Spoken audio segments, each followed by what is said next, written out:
Dear students, पिछले lecture में lecture 3 में मैंने आपको कार्बन के बारे में उसकी सिग्निफिकेंस के बारे में बहुत कुछ बोला था। फिर उसके बाद हम ऑर्गेनिक केमिस्ट्री की ओर गए थे, उसके डेफिनेशन की और वाइटल फोर्स थ्योरी। उसके बाद लास्ट में मैंने आपको बोला था, उसमें ये कंक्लूजन निकला कि जो ऑर्गेनिक केमिस्ट्री की डेफिनेशन पहले दी गई थी कि these are derived compounds from the organic matter, वो फिर चेंज हुई क्योंकि फिर वो लेबॉरेटरी में भी बनने शुरू हुए। तो उसके बाद जो उनकी डेफिनेशन दी गई थी ऑर्गेनिक केमिस्ट्री की, तो वो यही दी गई थी कि वो ब्रांच ऑफ केमिस्ट्री जिसमें हम ऑर्गेनिक कंपाउंड्स के बारे में पढ़ते हैं। अब ऑर्गेनिक कंपाउंड्स क्या होता है कि ऑर्गेनिक कंपाउंड्स, ये लास्ट लेक्चर की है कि वही है कि ऑर्गेनिक कंपाउंड्स होते हैं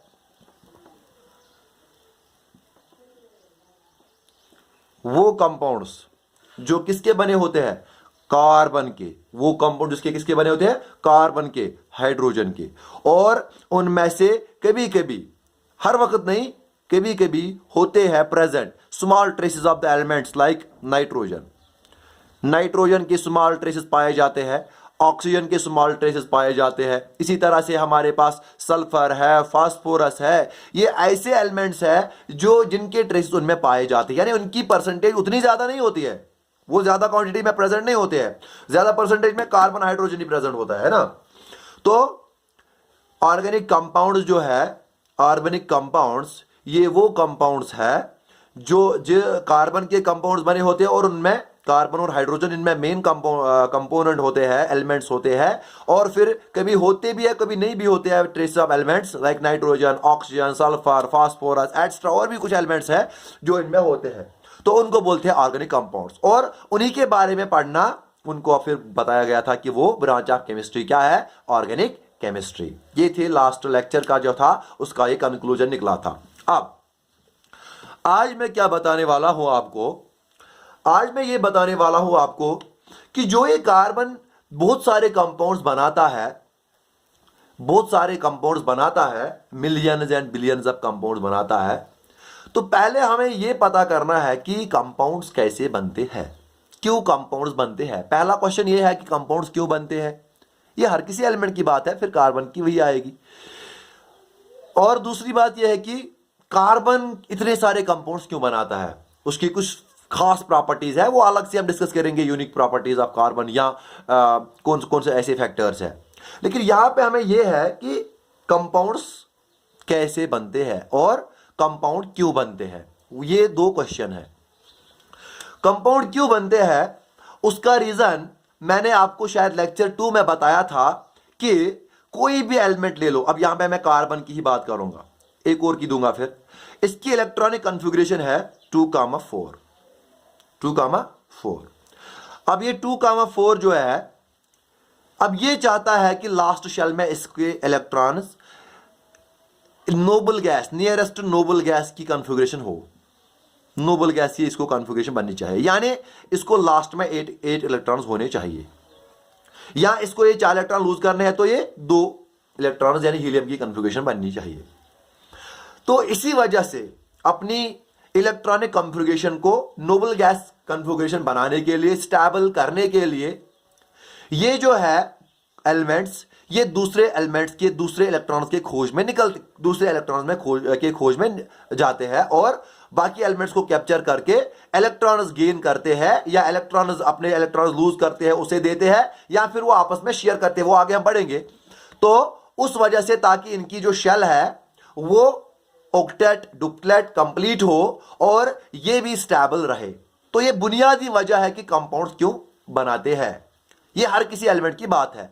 चाहे हाइड्रोजन की बात ले लो, ये भी चाहता है इसमें एक इलेक्ट्रॉन, ये भी चाहता है कि इसको हीलियम की कॉन्फ़िगरेशन हो, ये भी चाहता है दूसरा इलेक्ट्रॉन आए कहीं से, चाहे वो आए डायरेक्टली, चाहे वो शेयर करके आए, चाहे वो किसी तरीके से आए, वो मेरे पास आना चाहिए ताकि मैं भी स्टेबल रहूं। और भी एलिमेंट्स इसी तरह से है। चाहे ये मैं आपके बात करूंगा, ऐसे हमारे पास सोडियम वगैरह है।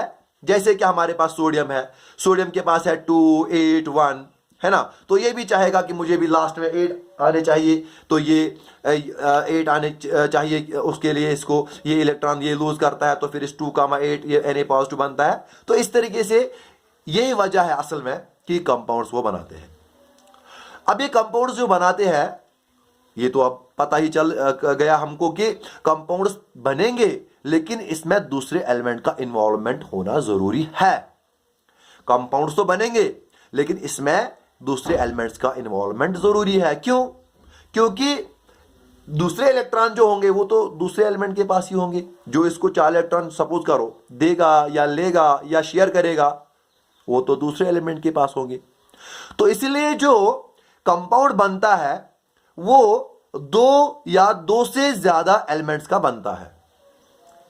पहली बात तो समझ आई ना, कंपाउंड क्यों बनते हैं। हां, अब जो कंपाउंड बनता है, कंपाउंड होता क्या है? तो कंपाउंड होता है एक सबस्टेंस। कंपाउंड होता है एक सबस्टेंस जो 2 या 2 से ज्यादा एलिमेंट्स का बना हो, लेकिन वो एलिमेंट्स आपस में मिले होंगे in a fixed proportion by mass. मैं डेफिनेशन लिखूंगा, आपको समझ आएगा। देखो, compound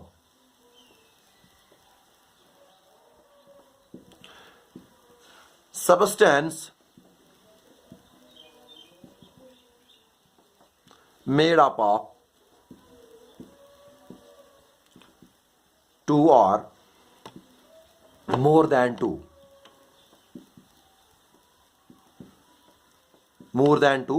elements combined together in a fixed proportion by mass. Combined together in a fixed proportion by मास। अब बोलोगे सर ये क्या है फिक्स्ड प्रपोर्शन बाय मास? ये मैं आपको एग्जांपल दूंगा, सिंपल लैंग्वेज में समझाऊंगा कि जिस रेशियो में वो मिलते हैं वो रेशियो कांस्टेंट रहता है, हमेशा वो उसी रेशियो में मिलेंगे और वो कंपाउंड बनाएंगे। एग्जांपल के तौर पे देता हूं, अगर मेरे पास H2O एक कंपाउंड है तो ये किस किस का बना है? पहली बात, ये तो बना है हाइड्रोजन और ऑक्सीजन का। तो जो मैंने अभी बोला था इट इज मेड ऑफ 2 और मोर देन 2 एलिमेंट्स, तो ये बना है हाइड्रोजन और ऑक्सीजन का। अब हाइड्रोजन हमेशा इसमें 2 एटम्स होंगे, यानी हाइड्रोजन का एक मॉलिक्यूल 2 एटम्स होंगे, 2 एटम्स। ऑक्सीजन का हमेशा 1 एटम, तब जाके वाटर बनेगा। ये नहीं कि इसके 3, इसके 2, इसके 3, इसके 4, इसके 2, इसके 6, इसके 8, इसके 1, वो ऐसा नहीं होता है। हमेशा जब वाटर बनेगा हमेशा इसके 2 एटम, इसका 1 एटम। तो अब इसका atomic mass relative atomic mass के हिसाब से देखते हैं, इसका बनेगा 2 यूनिट्स, इसका 8 यूनिट्स। तो इनका जो रेशियो, सॉरी इसका 16 यूनिट्स, तो इसका जो रेशियो बनेगा वो बनेगा 2:16, यानी हाइड्रोजन और ऑक्सीजन आपस में मिले in the ratio of 2:16, simplest ratio 1:8। तो 1:8 रेशियो में हमेशा वाटर में आप जब भी वाटर बनेगा उसमें हमेशा कहीं से भी आप वाटर ले लो, उसमें हमेशा जो हाइड्रोजन और ऑक्सीजन का रेशियो वो 1:8 होगा।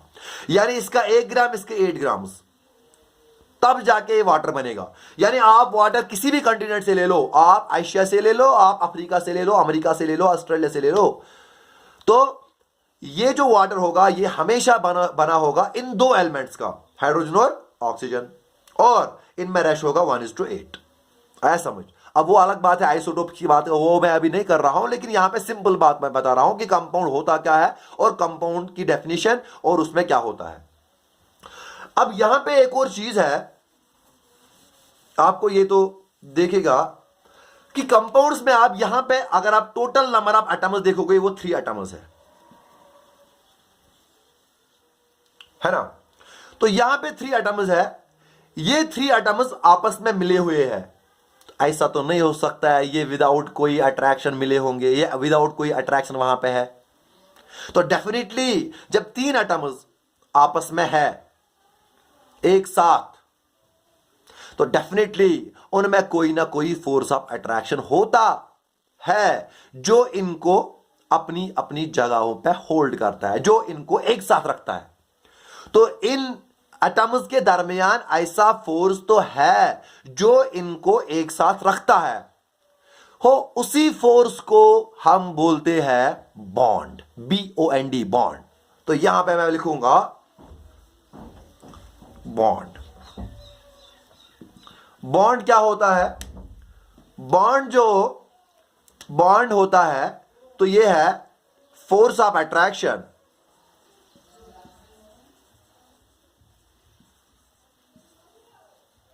The force of attraction that holds the two, the force of attraction that holds the two, और मैं सिंपल लिखूंगा, टू आर मोर क्यों लिखूंगा मैं, that holds the atoms, that holds the atoms together in A molecule. Molecule क्या होता है? Molecule होता है smallest individual existing particle of A compound. Compound का सबसे छोटा इंडिविजुअल जो कंपाउंड की प्रॉपर्टीज रखता हो, जो कंपाउंड की प्रॉपर्टीज रखता हो, जो कंपाउंड की प्रॉपर्टीज है उसी की प्रॉपर्टीज रखता हो, और उसका स्मॉलेस्ट यूनिट जो है वो होता है मॉलिक्यूल। बना होता है एटम्स का, ग्रुप ऑफ एटम्स। यहां पे H2O, तो H2 अगर मैं इसके दो एटम, इसका एक एटम बनाऊं, ये एक मॉलिक्यूल बनेगा इसका, है ना। तो एक मॉलिक्यूल में force of attraction that holds the atoms together in A molecule, उसको हम बोलते हैं बॉन्ड।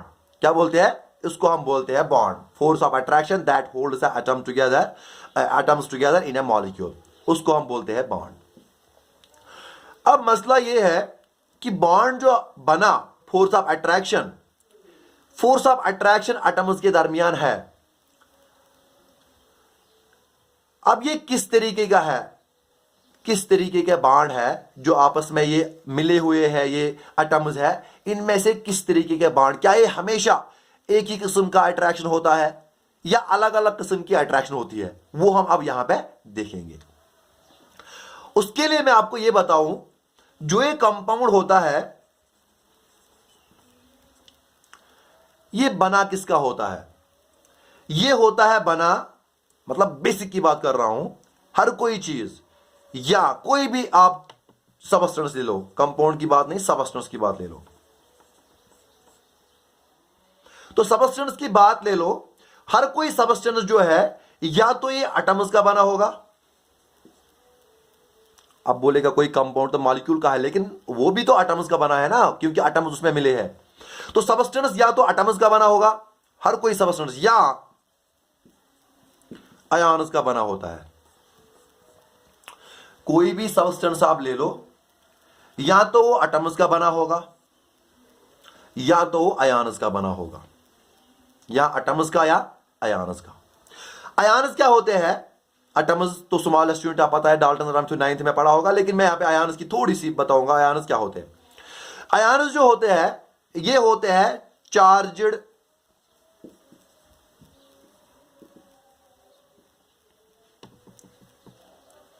Particles, charged particles. अब ये आयन्स कैसे रिजल्ट होते हैं, मतलब कैसे बनते हैं, ये कैसे बनते हैं? देखो, जब भी कोई भी हमारे पास एटम होता है, जो एटम होता है हमारे पास, वो एटम जो है वो इलेक्ट्रिकली न्यूट्रल होता है। न्यूट्रल क्योंकि उसमें जितने प्रोटॉन्स होते हैं उतने इलेक्ट्रॉन्स होते हैं, तो वो एज ए होल न्यूट्रल होता है। एग्जाम्पल मैं यहां पे आपको दूंगा। सपोज करो मेरे पास सोडियम है, इसमें है 2, 8, 1, 11 इसमें प्रोटॉन्स भी है न्यूक्लियस में, और 11 यहां पे इलेक्ट्रॉन्स भी है डिस्ट्रीब्यूटेड। अब ये जो एक इलेक्ट्रॉन है, सपोज करो इसने इलेक्ट्रॉन लूज किया।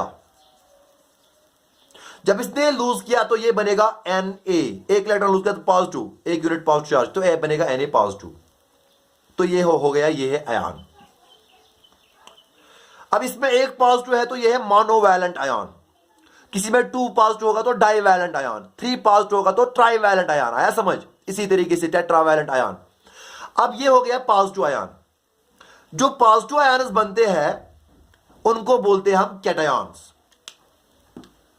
उनको हम बोलते हैं कैटायंस। यानी आयन्स जो होते हैं या तो वो कैटायंस होते हैं या तो वो एनायंस होते हैं। कैटायंस मतलब पॉजिटिवली चार्जड, और एनायंस मतलब नेगेटिवली चार्ज।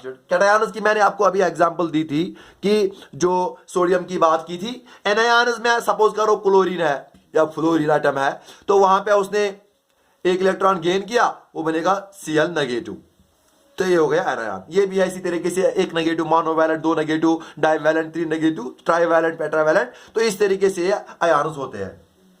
गारज मेरे कहने का मतलब यह है कि कोई भी सबस्टेंस जो है वो या तो एटम्स का बना होता है या तो आयन्स का बना होता है ना।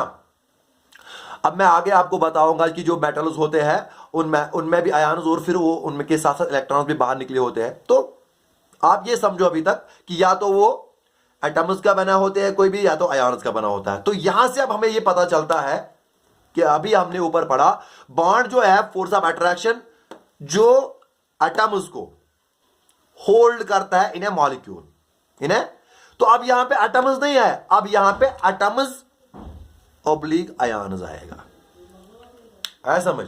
तो ये फोर्स ऑफ अट्रैक्शन जो होल्ड करेगा एटम्स या आयन्स को, एटम्स या टुगेदर इन ए मॉलिक्यूल, क्योंकि जो मॉलिक्यूल होगा वो या तो एटम्स का बना होगा या तो शाबाश इस आयन का बना होगा। मॉलिक्यूल तो हम आमतौर पर बात करते हैं एटम्स की ही, लेकिन आयन्स में जो कंपाउंड बनता है, जैसे कि हमारे पास NaCl है, NaCl उसमें होता है Na पॉजिटिव Cl नेगेटिव, है ना। तो वही है। तो इसीलिए मैंने आपको बोला कि जो बॉन्ड होता है ये होता है force of attraction that holds the atoms या आयन्स टुगेदर। इन्हें कंपाउंड ले लो, इन्हें यहां पे ले लो आप मॉलिक्यूल, मैंने यहां पे लिया मॉलिक्यूल, या आप कंपाउंड ले लो, क्योंकि जब भी वो कोई आयनिक कंपाउंड हमारे पास होता है वो हम उसमें मॉलिक्यूल्स की बात नहीं करते हैं, वो आगे जाके हम थोड़ा देखेंगे। तो ये हो गया सबस्टेंस। अब यहां से आपको पता चलेगा कि हमारे पास जो बॉन्ड है ये भी फिर अलग अलग किस्म का होगा, क्योंकि जो फोर्स ऑफ अट्रैक्शन एटम्स के दरमियान होगा वो फोर्स ऑफ अट्रैक्शन आयन्स के दरमियान तो नहीं होगा, अलग अलग पार्टिकल्स है। तो हम ये देखेंगे क्या जो इनमें फोर्स ऑफ अट्रैक्शन है क्या वो सेम नेचर का है या वो डिफरेंट नेचर का है, और अगर ये पार्टिकल्स अलग अलग है क्या इनके दरमियान जो अट्रैक्टिव फोर्स है जो इनको होल्ड करता है क्या वो सेम है या क्या वो अलग है, वो हमें देखना है। तो वो मैं आपको यहां पे बताऊंगा।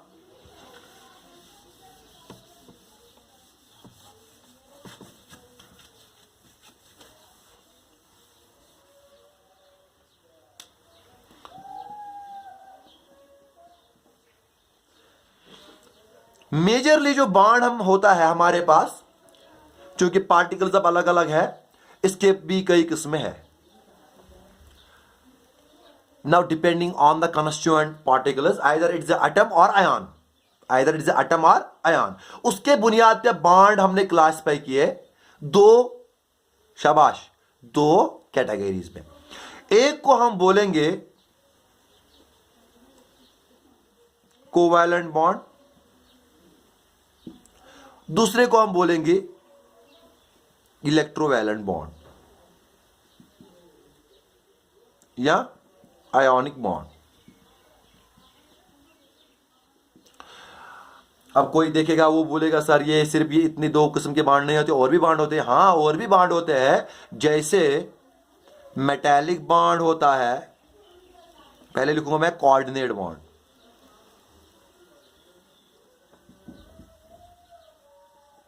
और मेटालिक बॉन्ड।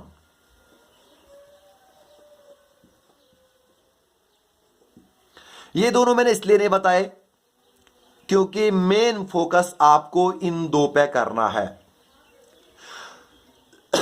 इन दो को मैं लास्ट में आपको डेफिनेशन दे के एग्जाम्पल दे के समझाऊंगा, लेकिन मेन फोकस आपको इन दो पे रहेगा।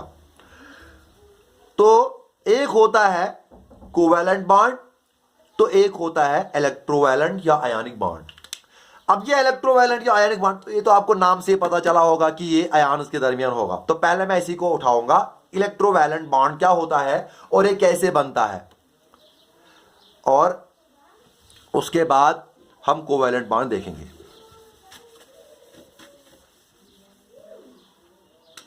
तो पहला मैं यहां पे लूंगा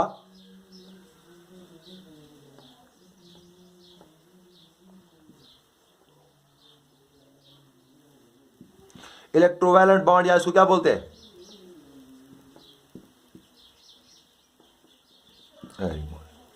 देखो जब भी दो आयन्स होंगे, जब भी दो आयन्स होंगे, एक पॉजिटिव होगा एक नेगेटिव होगा, या कोई भी पॉजिटिव पॉजिटिव आयन होगा, आपको तो ये फिजिक्स में पता है कि फोर्स जो है इलेक्ट्रोस्टैटिक फोर्स उनमें एग्जिस्ट करता है, यानी इलेक्ट्रोस्टैटिक फोर्स ऑफ अट्रैक्शन और रिपल्शन। सेम चार्ज होगा तो रिपल्शन, अपोजिट चार्ज होगा तो हाँ attraction.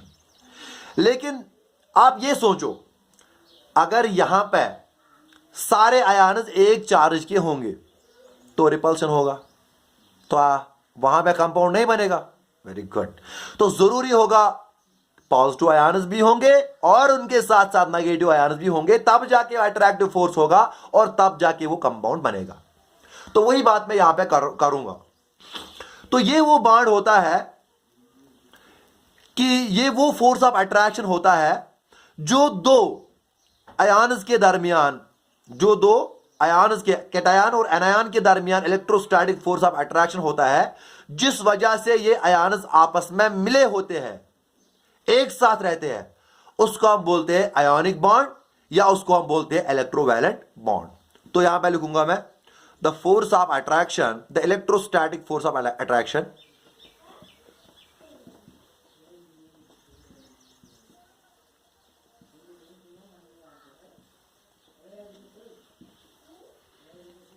Between ions, between ions, ions के दरमियान electrostatic force of attraction.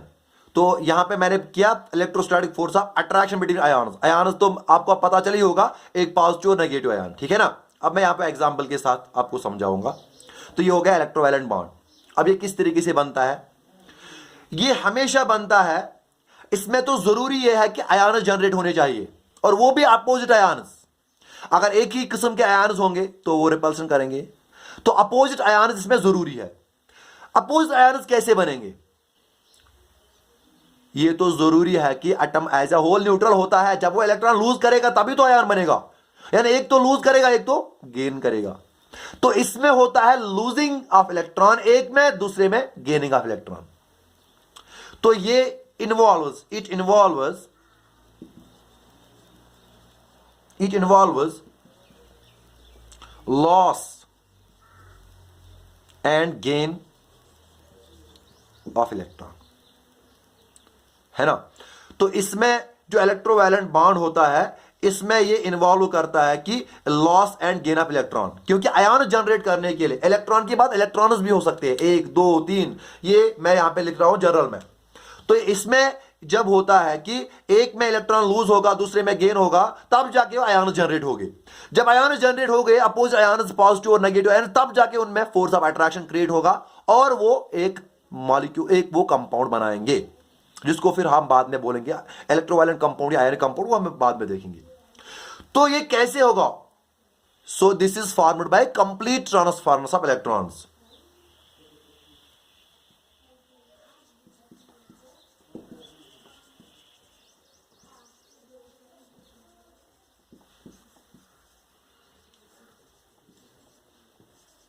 From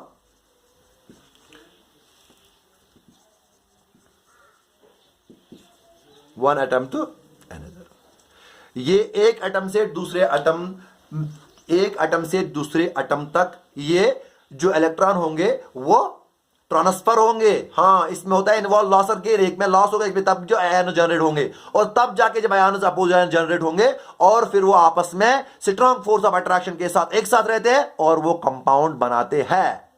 तो इस तरीके का जो बॉन्ड बनता है उसको हम बोलते हैं इलेक्ट्रोवैलेंट बॉन्ड या उसको हम बोलते हैं आयोनिक बॉन्ड। आया समझ। अब मैं आपको एग्जांपल दूंगा और आपको समझाऊंगा ये।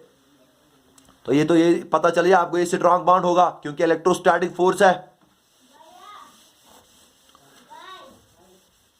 देखो इसमें हम क्या करते हैं, एग्जांपल देता हूं मैं आपको, NaCl की फॉर्मेशन की एग्जांपल दूंगा। अब देखो सोडियम जो है उसमें होते हैं 11 इलेक्ट्रॉन्स, उसमें होते हैं 11 इलेक्ट्रॉन, यानी एटॉमिक नंबर है 11। वो अभी मुझे नहीं पता ना, यहां मैं बताऊंगा सिर्फ उसकी इलेक्ट्रॉनिक कॉन्फ़िगरेशन 281। ये जो सोडियम होता है ये क्या करता है, ये एक इलेक्ट्रॉन को लूज करता है अपनी स्टेबल कॉन्फ़िगरेशन बनाने के लिए, तो एक इलेक्ट्रॉन इसने लूज किया। 28 इसको बन गया, Na पॉजिटिव को क्या रहा 2,8, लेकिन आयन जनरेट हुआ, पॉजिटिव आयन, इलेक्ट्रॉन लूज हुआ। अब सपोज करो मैंने लिया क्लोरीन आयन, क्लोरीन जो है हमारे पास, क्लोरीन ने क्या किया, इस क्लोरीन जो है ने, ये क्लोरीन मॉलिक्यूल एक्चुअली होता है, अगर इसके दो लेंगे, इसके दो एटम्स है, इसके दो इलेक्ट्रॉन है, क्लोरीन दो क्लोरीन एटम्स जो है वो दो इलेक्ट्रॉन गेन करेंगे, तो वो क्या बनेगा, हाँ एक नेगेटिव है दूसरे का, तो बनेगा ट्वाइस Cl नेगेटिव। अब देखो इसने लूज किए दो इलेक्ट्रॉन दो सोडियम एटम्स ने, तो बन गए दो इलेक्ट्रॉन यहां पे निकले, तो वो दो इलेक्ट्रॉन्स क्लोरीन ने गेन किए तो बन गया Cl नेगेटिव आयन। तो पॉजिटिव आयन और नेगेटिव आयन यहां पे जनरेट हुए, तो ये हुआ कंप्लीट ट्रांसफर ऑफ इलेक्ट्रॉन्स, ये हुआ लॉस यहां पे, ये हुआ गेन, ये हुआ लॉस, ये हुआ गेन। ऑक्सीडेशन रिडक्शन वो अभी हमें मुझे नहीं बताना है, वो आप पहले चैप्टर में आपने पढ़ा होगा और मैंने भी अपने लेक्चर्स में बताया है वो। तो यहां पे मैं बता रहा हूं कि this involves the complete transfer of electrons, तब जाके आयन जनरेट हुए। एक दूसरा इसमें लॉस हुआ, इसमें गेन हुआ, तो आयन जनरेट हुए। जब आयन जनरेट हुए उसके बाद ये जो पॉजिटिव आयन है और नेगेटिव आयन आपस में इकट्ठे रहते हैं फोर्स ऑफ अट्रैक्शन की वजह से। Na पॉजिटिव और Cl नेगेटिव, दो दो है, सपोज करो ये दो, अब सिंपलेस्ट फॉर्म है Na पॉजिटिव Cl नेगेटिव, तो Na पॉजिटिव Cl नेगेटिव ये यहां पे कंपाउंड बना, क्यों, क्योंकि इसमें दो से ज्यादा एलिमेंट्स हमें दिखते हैं, ये आयन्स है, ये Na पॉजिटिव और Cl नेगेटिव, लेकिन निकले तो एटम्स से, तो ये इसमें दो मुख्तलिफ है और ये आपस में मिले और बन गए क्या Na पॉजिटिव Cl नेगेटिव, तो ये बन गया सोडियम क्लोराइड कंपाउंड। और इसमें जो फोर्स ऑफ अट्रैक्शन इन दो एटम्स के दरमियान है वो है, शाबाश, इलेक्ट्रोस्टैटिक फोर्स ऑफ अट्रैक्शन। सो इन दो के दरमियान कौन सा बॉन्ड होगा, इलेक्ट्रोवैलेंट बॉन्ड या आयोनिक बॉन्ड, तो ये होता है आयोनिक बॉन्ड, इस तरीके से आयोनिक बॉन्ड बनता है, तो ये बन गया आयोनिक बॉन्ड की वजह से कंपाउंड। और जो कंपाउंड आयोनिक बॉन्ड जिसमें एग्जिस्ट हो उसको हम बोलते हैं आयोनिक कंपाउंड, या उसको हम बोलते हैं इलेक्ट्रोवैलेंट कंपाउंड, या उसको हम बोलते हैं आयोनिक कंपाउंड। तो ये होता है इलेक्ट्रोवैलेंट बॉन्ड। अब एक और चीज मैं आपको यहां पे बताऊंगा, ये जो बॉन्ड होता है ये स्ट्रॉन्ग बॉन्ड होता है, क्योंकि इलेक्ट्रोस्टैटिक फोर्स ऑफ अट्रैक्शन जो है लॉन्ग रेंज फोर्स में ये स्ट्रॉन्गेस्ट फोर्स है।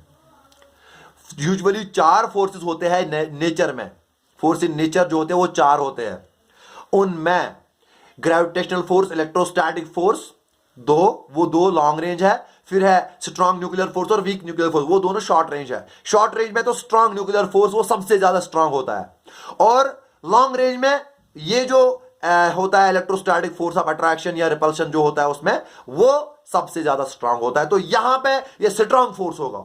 जब ये इन दो के दरमियान स्ट्रांग फोर्स होगा तो ऑब्वियसली इनका मेल्टिंग पॉइंट बहुत ज्यादा होगा, हाई मेल्टिंग पॉइंट होगा। अभी मुझे इनकी इलेक्ट्रोवैलेंट आयनिक कंपाउंड्स की प्रॉपर्टी नहीं, वो मैं अलग से डिस्कस करूंगा, लेकिन यहां पे आप पॉइंट आया इसलिए मैंने बताया। तो Na पॉजिटिव Cl नेगेटिव, तो इस तरीके से ये इलेक्ट्रोवैलेंट बॉन्ड बनता है या जो आयनिक बॉन्ड बनता है। तो आयन जनरेट होते हैं, फिर उनके दरमियान जो अट्रैक्टिव फोर्स ऑफ अट्रैक्शन होता है तो उसको हम बोलते हैं, ये इस तरीके का बॉन्ड बना, उसको हम बोलते हैं इलेक्ट्रोवैलेंट बॉन्ड। और ये बनता है by complete transfer of electron. और ये भी स्टेबल, ये भी स्टेबल, क्योंकि अगर हम देखेंगे इसको भी बन गया 2,8, इसको बना 2,8 सोडियम को, क्लोरीन को क्या बना, क्लोरीन को अगर आप देखोगे उसमें होता है 2,8,7, एक इलेक्ट्रॉन आ गया तो उसको भी बना 2,8,8, है ना। तो वो भी स्टेबल, ये भी स्टेबल, ये भी स्टेबल। असल में ये इसीलिए कंपाउंड बनाते हैं ना कि अपने आप को स्टेबल बनाए। तो इसने भी लूज किया अपने आप को स्टेबल 8 बनाने, 8 कॉन्फ़िगरेशन ऑक्टेट कंप्लीट करने के लिए, इसने भी गेन किया ऑक्टेट के लिए, और फिर वो आपस में इनको आयन्स जनरेट हो गए तो उन्होंने आपस में अट्रैक्शन किया और कंपाउंड बनाया। तो असल में इसलिए कंपाउंड जो बनते हैं। तो ये होता है इलेक्ट्रोवैलेंट बॉन्ड और ये होता है आयनिक बॉन्ड। एक और चीज इसमें जो है वो ये है कि अगर Na पॉजिटिव आयन ये है इसको हर एक डायरेक्शन में सेम फोर्स ऑफ अट्रैक्शन होगा, यानी इस डायरेक्शन में भी, इस डायरेक्शन में भी, इस डायरेक्शन में भी और इस डायरेक्शन में भी। तो इसका मतलब अगर यहां से Cl नेगेटिव आएगा उसको भी एब्जॉर्ब करेगा, यहां से आएगा, यहां से यपरी Cl नेगेटिव तपर अच्छुन का मसला आसान के। हाँ, तो इसका मतलब हर डायरेक्शन में इसका अट्रैक्टिव फोर्स सेम होता है। तो इसका मतलब ये किसी भी डायरेक्शन में क्लोरीन को एक्सेप्ट कर सकता है। तो इसीलिए जो इलेक्ट्रोवैलेंट बॉन्ड हम बोलते हैं, ये हम बोलते हैं कि ये नॉन डायरेक्शनल बॉन्ड होता है। ये होता है non directional bond. Electrovalent bond या आयनिक बॉन्ड ये होता है नॉन डायरेक्शनल बॉन्ड, यानी एक पर्टिकुलर कोई स्पेसिफिक डायरेक्शन नहीं है जिसमें इलेक्ट्रॉन, जिसमें बाकी एटम्स एलिमेंट्स को आने देगा, नहीं, it is open to all directions. हर कोई डायरेक्शन 360 डिग्री में किसी भी साइड से क्लोरीन आए उसको एक्सेप्ट कर सकता है। So that's why we say that electrovalent bond और ionic bond is a non directional bond. तो ये था इलेक्ट्रोवैलेंट बॉन्ड क्या होता है या आयनिक बॉन्ड किस तरीके से बनता है। अब मैं आपको इसमें एक और एग्जांपल देता हूं। तो ये था फॉर्मेशन ऑफ NaCl। अब मैं यहां पे आपको दूंगा, मैग्नीशियम की बात करेंगे। मैग्नीशियम क्या करता है, ये दो इलेक्ट्रॉन्स को लूज करता है, ये बनाता है Mg2+2, ये डाइवैलेंट बन गया यहां पे प्लस 2 इलेक्ट्रॉन्स। उसके बाद यही क्लोरीन लूंगा मैं, क्लोरीन के ये 2 इलेक्ट्रॉन्स गेन करेंगे तो ये बनाएगा Cl नेगेटिव ट्वाइस, है ना। तो ये आपस में अब यहां पे पॉजिटिव नेगेटिव जनरेट हुआ, यहां पे लॉस, यहां पे गेन, तो ट्रांसफर हुआ मैग्नीशियम से क्लोरीन। तो ये यहां पे 2 आयन्स बने, ये आपस में मिलेंगे Mg2+2। अब देखो यहां पे Cl नेगेटिव 2 मिले, क्योंकि एज ए होल जो कंपाउंड बनता है वो न्यूट्रल बनता है। एज ए होल जो कंपाउंड बनता है वो, तो इसका मतलब जितने उसमें पॉजिटिव चार्ज उतने उसमें नेगेटिव चार्ज भी होने चाहिए। अभी जो था Na पॉजिटिव, उसमें एक ही पॉजिटिव था, तो Cl नेगेटिव भी एक ही। इसमें Mg2 पॉजिटिव डाइवैलेंट, तो इसमें 2 इसलिए आए हमारे पास क्या, 2 क्लोरीन एटम्स, आयन्स, एनायॉन्स। तो इसलिए ये बन गया MgCl2। तो ये बनता है MgCl2। इस तरीके से MgCl2 बनता है। इनके दरमियान भी कौन सा फोर्स है, force of attraction, electrostatic force of attraction. तो ये भी कौन सा, आयनिक बॉन्ड। तो इनके दरमियान भी आयनिक बॉन्ड। तो इसी तरीके से आप, अगर हमारे पास मैग्नीशियम ऑक्साइड या और भी कोई CaCl2 वगैरह और भी बहुत सारे ऐसे कंपाउंड्स हैं जो आयनिक बॉन्ड से बता सकते हो, तो आयनिक बॉन्ड जिनमें बनता है। तो ये था पहला बॉन्ड। तो इस तरीके से ये बॉन्ड बनता है। तो इसको हम बोलते हैं इलेक्ट्रोवैलेंट बॉन्ड या इसको हम बोलते हैं आयनिक बॉन्ड।